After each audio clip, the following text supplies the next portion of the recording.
After having put thousands of hours into maxing not only a normal Ironman account, but also a hardcore Ironman account, I set myself a goal to be the first person in RuneScape to max all 3 Ironman game modes. I'm now attempting to tackle one of old school's most difficult challenges, maxing an Ultimate Ironman. This is my road to maxing every Ironman mode. What's up everybody, welcome to episode number 36 of the Road to Maxing Every Ironman mode. So in the last video, I did unlock CERBERUS, and I did, I believe, 6 total kills. Also in the last video, I showed how I re-gear between runs, like sped up really quickly at the end. But since then, I did change something, so instead of going to Clan Wars to restore my stats, I just use the altar and Lumbridge now to restore my prayers since I go there to cook my sharks anyway. And then to fully restore my HP, I just eat a few extra sharks. It saves me the hassle of having to make dueling rings. Not having to do that anymore is going to save me a ton of time in the long run. But as I said, I'm currently at 6 kills and I have 125 left to go on the task. I am going to try to do as many kills as I can this video. I'm definitely going to get through this task, even though it's probably going to take me the entire day. I did reset my attack counter as usual on the top so you guys can follow along with that. I think I'm going to be doing updates every 15 or so kills, or if I do end up getting something good. So I did tell you guys that I do an update every 15th kill. Something pretty unexpected happened like 5 seconds before I went to hit the record button. If you look up on my chat box, I did get 95 hit points, which came out of absolutely nowhere. I didn't even realize I was close to a hit points level. But there is 15 kills. There's something else I wanted to talk about here. Since I've never done Cerb before, I didn't realize how annoying it is with 72 prayer. Since even if you pray on the ghosts, right, they do drain 30 of your prayer points. Every single time they come out, I need to pretty much pot up and make sure I'm over 60. So in the long run, it's going to cost me a lot more prayer potions than it would if I was, say, like 80. So once I finish this task, I'm going to see how many total prayer potions I've used on average per kill. To decide if I want to come back to Cerberus a little bit later on the account. I'm only 91 Slayer, so I'll get a lot of Hellhound tasks going to 99. But I think coming back to this when I have a higher prayer level will be really beneficial for me in the long run, because I won't just save prayer potions, I'll also get more kills per trip. I'm going to time a trip. I'm going to do a complete hour, and I'm going to let you guys know how many kills I'm getting. At the moment, it seems like I'm only getting like 10. I'm pretty consistently getting 2 kills per trip now. Like here and there I'll get 1, but for the most part I can continue getting 2. So I did start off testing this hour at 15 kills, and I'm at 32 now. So it looks like I'm going to average, I'd say, between 15 and 17 kills per hour. It's pretty slow, but for not having a bank, I don't think it's too bad. Kill number 50, 120 coal. I do still have 81 kills left to go. And there's something pretty decent on kill 55, 3 Keymaster teleports, so I can just teleport straight up here. Kill number 65, 300 fire runes. Kill 79, some more Keymaster teleports. Alright guys, when this happened, it was like 4 o'clock in the morning, so I couldn't actually give you guys a reaction to this because I couldn't use my mic. Even if I could, you probably wouldn't have had much of a reaction. I kind of just sat there silent for like 30 to 40 seconds trying to figure out if I actually just got a freaking prim on 83 kills. So I didn't mention this before. I'm only really going for 2 crystals. I only want to get the Primordials for my Dragon Boots and also the Pegasians for the Ranger Boots. Since I've never done Cerberus before, I've never cared to look at the requirements for this. I need 60 rune crafting in order to attach this, and I am level 51. So I'm going to finish this task off, and then I'm just going to go to ZMI and do 51 to 60, which should take about 5 total hours. 100 total kills. I believe I have 26 left to go. That's the end of the Cerberus task. 131 total kills. So I went back and checked how many prayer pots I started with, and it turns out I used 173 total prayer pots for 131 kills, meaning that I was averaging about 1.3 prayer potions per kill. Before I do go and commit to doing rune crafting to add the Primordials to my Dragon Boots, I want to see if I can end up getting another Hellhound task. Alright, let's see what we get. Steel Dragons, definitely going to be skipping that. Well, there it is, 180 Hellhounds. So I'm going to be doing this task before I go and do rune crafting. If I keep averaging 1.3 prayer pots per kill,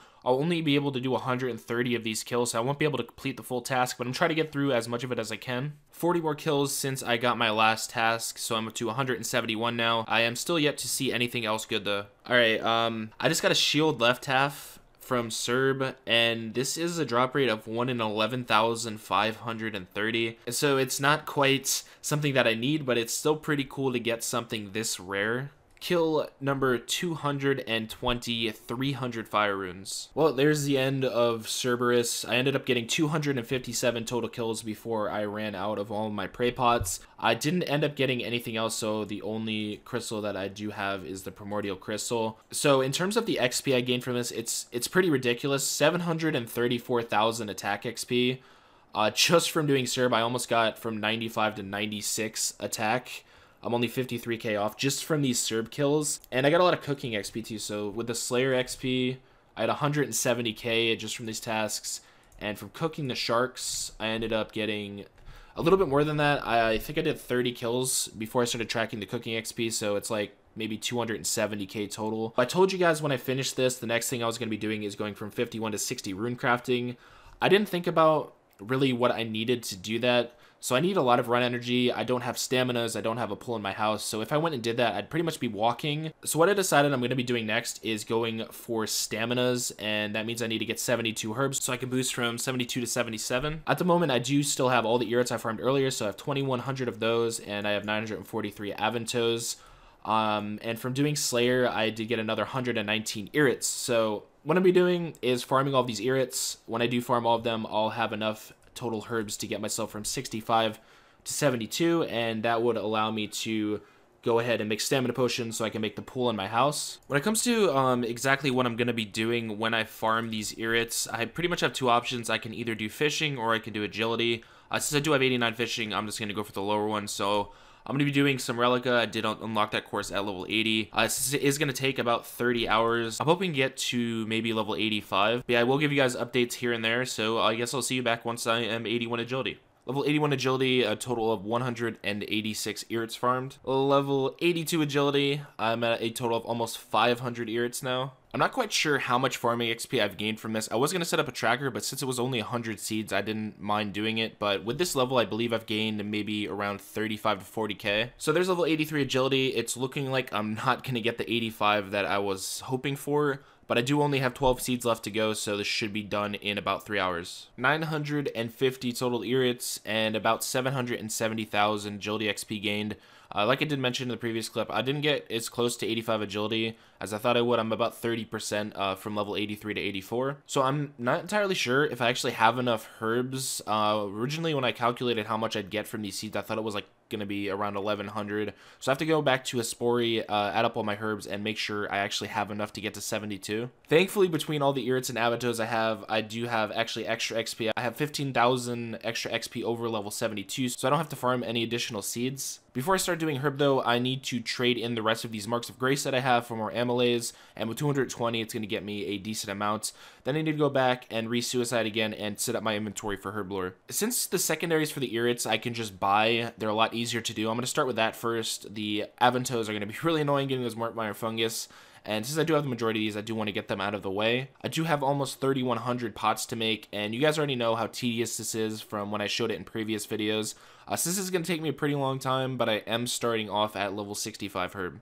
Alright, so around this point, it's been about 3 hours and 15 minutes, and there is level 70 herb lore. It seems that I'm getting about 80,000 XP per hour, so it's not too bad, but I do still have 544 irits left to go. A little over 4 hours later, there's the end of all the super attacks. I'm going to make all these into 4 doses now and see how many I have. I know one thing for sure, after this point, I don't think I'm really ever going to need any more super attacks. 2,300, that's more than enough for like everything on this entire account. So the next time I do irits, I'm just gonna drop them as I make them. It'll make my XP more per hour and not having to always go to this decant guy every time I get an inventory. So now I'm gonna head back over to Hespori and take out my aventos. The last time I made these super energy potions, it was pretty bad. I did kind of figure out a little bit of an easier way to do it now.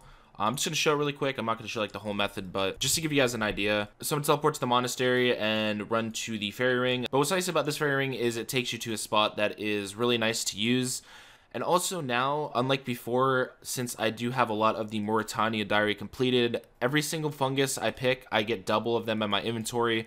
So that alone makes it go 2 times faster. If I had to take a guess on how many of these I'm able to make per hour, honestly, I'd say maybe around 300. So once I get a full inventory, we're going to teleport to Varrock. Then I'm going to drop half of my fungus, take out some vials of water, and then drop the rest of them.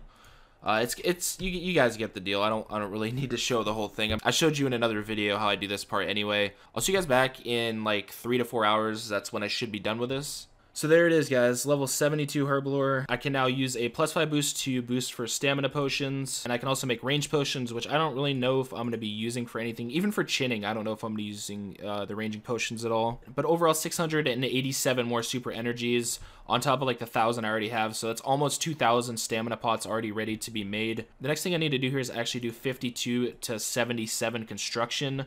so I can boost +3 for the 80 to make the stamina and prey pot pools in my house. So the whole next video is going to be me doing construction, which is going to take like 35 something hours. After that, I'm going to do rune crafting and put the prim on my dragon boots. So I hope you guys enjoyed this video. I definitely was able to do a lot in it in a short amount of time. Next video will probably be up once again in, I'd say, 5 to 6 days. So look for it being up then. I appreciate you guys as always, and I will see you when that next video is up.